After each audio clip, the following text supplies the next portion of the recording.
இறையேசுவில் பிரியமான சகோதர சகோதரிகளே, நமது ஆண்டவர் இயேசு கிறிஸ்துவுடைய திருப்பெயரால் உங்களுக்கும் உங்கள் குடும்பத்தில் இருக்கிற அனைவருக்கும் அன்பும் சமாதானமும் மகிழ்ச்சியும் உண்டாவதாக. அன்புமிக்கவர்களே, ஆகஸ்ட் மாதம் 23ஆம் தேதி தாயாம் திரு அவை பெரு நாட்டில் வாழ்ந்த புனித லீமா ரோஸ் என்பவருடைய நினைவு நாளைத்தான் கொண்டாடுகிறது. லீமா ரோஸ் என்பதை நம்முடைய ஊர்களில் எல்லாமே பெண்களுக்கு பெயராக கொடுத்திருப்பார்கள். ரோஸ் என்பதுதான் அந்த புனிதனுடைய பெயர். லீமா என்பது பெரு நாட்டினுடைய தலைநகர். அன்புமிக்கவர்களே, இந்த புனிதையானவள் அமெரிக்க நாடுகளுடைய முதல் புனிதையாக கருதப்படுகிறார்.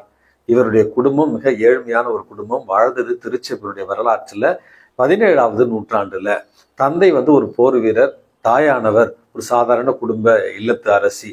அன்புமிக்கவர்களே, இவர் பிறந்த பொழுது இவருடைய தொட்டிலில ஒரு ரோஜா மலர் விழுந்ததாகவும், பிறகு இவருடைய முகம் ரோஜா மலரை போல பிரகாசமாக இருந்த ஒரு காரணத்தினாலும் இவருக்கு ரோஸ் என்கிற பெயரை கொடுத்தார்கள் என்றும் இவருடைய வாழ்க்கை வரலாற்றுல நம்ம வாசிக்கிறோம். அன்புமிக்கவர்களே, பிறப்பில் இருந்தே பேர் அழகியாக இருந்தார் என்றும் இவருடைய வாழ்க்கை வரலாற்றில் நம்ம வாசிக்கிறோம். சிறு பிள்ளையாக இருந்த தருணத்திலிருந்தே இவர் இயேசுவின் மீது ஈர்ப்பு கொண்டவராய், உலக நாட்டங்களில் இருந்து தன்னை விடுவித்துக் கொண்டவராய் வாழ்ந்தார் என்றும், பல ஒருத்தல் முயற்சிகள் மூலமாக இயேசுவை பின்பற்றவும், இயேசுவை பற்றி தியானிக்கவும், குறிப்பாக இயேசுவனுடைய பாடுகளை பற்றி சிந்திக்கிற ஒரு சிறு குழந்தையாக இவர் வளர்ந்தார் என்றும் இவருடைய வாழ்க்கையில நம்ம வாசிக்கிறோம். இவர் கொஞ்சம் கொஞ்சமாக 10 பருவத்தை எட்டுகிற நேரத்துல இவருடைய அழகை பார்த்த அந்த ஊரில் இருந்த பல இளைஞர்கள் திருமணத்திற்காக இவருடைய குடும்பத்தை அணுகிய பொழுது, இயேசு மட்டுமே என்னுடைய மணவாளன் என்று திருமணத்திற்கான அனைத்து ஏற்பாடுகளை முற்றிலுமாக மறுத்து, தன்னுடைய அழகு மற்ற இளைஞர்களுக்கு ஒரு இடரலாய் இருப்பதை கண்டு இந்த புனிதையானவள் தன்னுடைய முகத்தை மிளகு அரைத்து விகாரமாக்கி கொண்டார் என்றும், தன்னுடைய நீண்ட கூந்தலையும் வெட்டி கொண்டு ஒருத்தல் முயற்சிகளால் இயேசுவோடு நெருக்கமாக வாழத் தொடங்குகிறார். அவர் வாழ்ந்த அந்த ஒரு காலகட்டத்தில் இருந்த துறவு சபையான புனித டொமினிக்கன் துறவு சபையில சியனா நகரத்தினுடைய புனித கத்தரின் அம்மாள் அவருடைய வாழ்க்கையை பின்பற்றி அந்த டொமினிக்கன் சபையில 3ஆம் சபையில சேர விரும்புகிறார். தந்தையினுடைய விருப்பம் இல்லாத ஒரு நிலை மற்றும் குடும்ப சூழ்நிலை காரணமாக டொமினிக்கன் சபையில இவரால் சேர முடியவில்லை.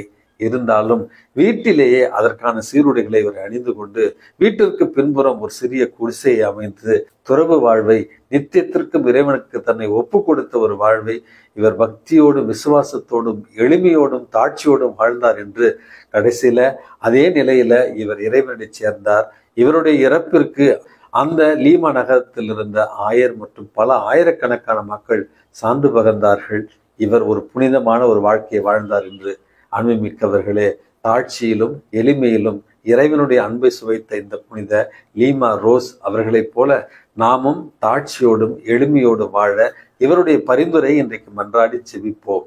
அன்புமிக்கவர்களை, இன்றைக்கு நமக்கு கொடுக்கப்பட்டிருக்கிற நற்செய்தி வாசகத்துல நமது ஆண்டவர் இயேசு கிறிஸ்து அவர் வாழ்ந்த அந்த ஒரு காலகட்டத்துல மத குருமார்கள், பரிசேயர்கள், சதுசேயர்கள், மோசேயினுடைய அதிகாரத்தை கொண்டிருப்பவர்கள் எப்படிப்பட்டவர்களாக இருக்கிறார்கள், மக்கள் அவர்களிடமிருந்து எதை கற்றுக்கொள்ள வேண்டும், எதை கற்றுக்கொள்ளக்கூடாது என்கிற அழகான படிப்பினையைத்தான் இன்றைக்கு நற்செய்தி வாசகமாக இன்றைக்கு நமக்கு தருகிறார். அந்த வாசகங்களை பார்க்கிற நேரத்துல இது நமக்கு புரியும். அதாவது, மறைநூல் அறிஞரும் பரிசேயரும் மோசேயின் அதிகாரத்தை கொண்டிருக்கிறார்கள். எனவே அவர்கள் என்னென்ன செய்யும்படி உங்களிடம் கூறுகிறார்களோ அதை செய்யுங்கள், ஆனால் அவர்கள் செய்வது போல நீங்கள் செய்யாதீர்கள் என்று அவர்களுடைய வாழ்க்கை முறை எப்படி இருக்கிறது என்பதை தெளிவுபடுத்துகிறார். அவர்களுடைய, அதாவது அரசு தலைவர்கள் மற்றும் மத தலைவர்களுடைய வாழ்க்கை முறை என்பது நாம் பின்பற்றக்கூடாத ஒரு வாழ்க்கை முறை என்பது. அவர்கள் தற்பெருமையோடு நடந்து கொள்கிறார்கள், ஆணவத்தோடு நடந்து கொள்கிறார்கள், அதிகாரத்தோடு நடந்து கொள்கிறார்கள், சுயநலத்தோடு நடந்து கொள்கிறார்கள், வெளிவேடமாக தங்களுடைய வாழ்க்கையை வாழ்ந்து கொண்டிருக்கிறார்கள். ஆகவே அவர்கள் சொல்லுகிற அறிவுரைகளை மட்டும் கேட்டு அதன்படி நீங்க ஒழுகுங்கள், ஆனால் அவர்களை பின்பற்றாதீர்கள், அவர்களுடைய துர்மாதிரிகையை நீங்கள் பின்பற்றாதீர்கள். இவ்வுலகில் எவரையும் தந்தை என்று கூறாதீர்கள். உங்களுக்கு இருக்கிற தந்தை, வானக தந்தை ஒருவர் மட்டுமே. அவருக்கு கீழ்ப்படிந்து அவருடைய ஒரு தூய்மையான வாழ்க்கை நீங்கள் வாழ முயலுங்கள் என்பதைத்தான் இன்றைக்கு பாடமாக நமக்கு சொல்லுகிறார். அன்புமிக்கவர்களே, தமிழகத்துல, இந்தியாவில் சமீப காலங்களில் வரலாறு காணாத அளவுக்கு அரசியல் மாநாடுகள் நடந்து கொண்டிருக்கின்றன. நேற்று கூட ஒரு மாநாடு நடந்திருக்கும் மதுரையில. லட்சக்கணக்கான இளைஞர்களும் இளம்பெண்களும் கை குழந்தையோடு அந்த மாநாட்டுக்கு அவர்கள் செல்வதை நம்ம பார்க்க முடிகிறது. இந்த மாநாடு இல்லை, இதற்கு முன்னால பலர் பல மாநாடுகளை நடத்தி இருக்கிறார்கள். எங்கிருந்து தான் இந்த மாநாடுகளுக்கு இத்தனை லட்சம் பேர் வருகிறார்கள் என்று தெரியவில்லை. அவர்களுக்கெல்லாம் வீடு வாசல் இல்லையா, வேலை எதுவும் இல்லையா?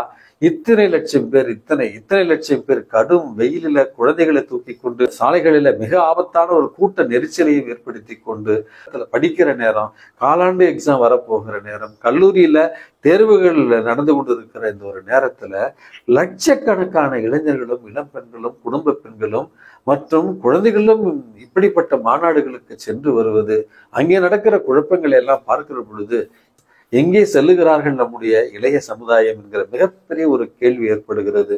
இங்கே கூடுகிற கூட்டங்கள் பெரிய சுதந்திர போராட்டத்திற்காகவோ அல்லது சமூக நீதியை எதிர்த்தோ அல்ல. அன்புமிக்கவர்களே, தங்களுக்கு விருப்பமான தலைவர்களை காண வேண்டும் என்பதற்காகவும் மற்றும் அன்றாடம் ஏதோ அவர்களுடைய இந்த மாநாட்டில் பங்கு பெற்றால் கொஞ்சம் அனுகூலங்கள் கிடைக்கிற என்கிற 2 காரணங்களுக்காகத்தான் இன்றைக்கு இத்தனை லட்சம் பேர் மாநாடுகளுக்கு முண்டியடித்து ஓடுகிறார்கள். அன்புமிக்கவர்களே, இந்த தலைவர்கள் உண்மையாகவே தேசத்தினுடைய விடுதலைக்கு போராடியவர்களா, அல்லது இந்த தலைவர்கள் இந்த நாட்டில் நடந்து கொண்டிருக்கிற அக்கிரமங்களுக்கும் அநியாயங்களுக்கும் எதிராக குரல் கொடுப்பவர்களா? இந்த தலைவர்களை பின்பற்றுவதால் நம்முடைய குடும்பத்துல என்ன நல்லது நிகழும், நம்முடைய குடும்பத்தினுடைய பொருளாதாரம் மேம்படுமா என்கிற அடிப்படை புரிதல் கூட இல்லாத ஒரு சமூகத்தை தான் இன்றைக்கு நம்ம பார்த்து கொண்டு இருக்கிறோம். இப்படிப்பட்ட அரசியல் விழிப்புணர்வு இல்லாத, அடிப்படை புரிதல்கள் இல்லாத வெறும் தலைவர்களை நம்பி ஓடுகிற நம்மை பார்த்து தான் இறைவன் சொல்லுகிறார், அவர்கள் கூறுவதை நீங்கள் கேளுங்கள், அவர்களைப் போல நடக்க முயற்சி செய்யாதீர்கள் என்று. அரசு தலைவர்களையும் மத தலைவர்களையும் நீங்கள் பின்பற்ற வேண்டாம். அவருடைய வார்த்தைகளுக்கு மட்டும் செவி கொடுங்கள், சிந்தித்து இறைவனுடைய அருளோடு நீங்கள் செயல்படுங்கள். கடவுளை மட்டுமே உங்களுடைய வாழ்க்கையில தந்தையென்று அழைத்து அவரை பின்பற்றுங்கள் என்கிற அழகான செய்தியைத்தான் கொடுக்கிறார்.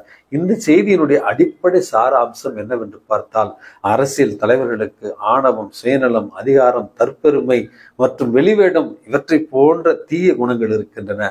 அவற்றுக்கு மாற்றாக நமது ஆண்டவர் இயேசு கிறிஸ்து தாட்சியும் எளிமையும் கொண்டவர்களாக வாழ நமக்கு அழைப்பு விடுக்கிறார். இயேசுவனுடைய அழைப்பை ஏற்று தாட்சி உள்ளவர்களாகவும் எளிமை மிக்கவர்களாகவும் வாழ இறைவன் உங்களையும் என்னையும் தூண்டுவாராக. எல்லாம் வல்ல இறைவன் தந்தை, மகன், தூய ஆவி உங்களையும் உங்கள் குடும்பத்தில் இருக்கிற அனைவரையும் நிறைவாக ஆசிர்வதித்து பாதுகாத்து வழிநடத்துவாராக. ஆமேன்.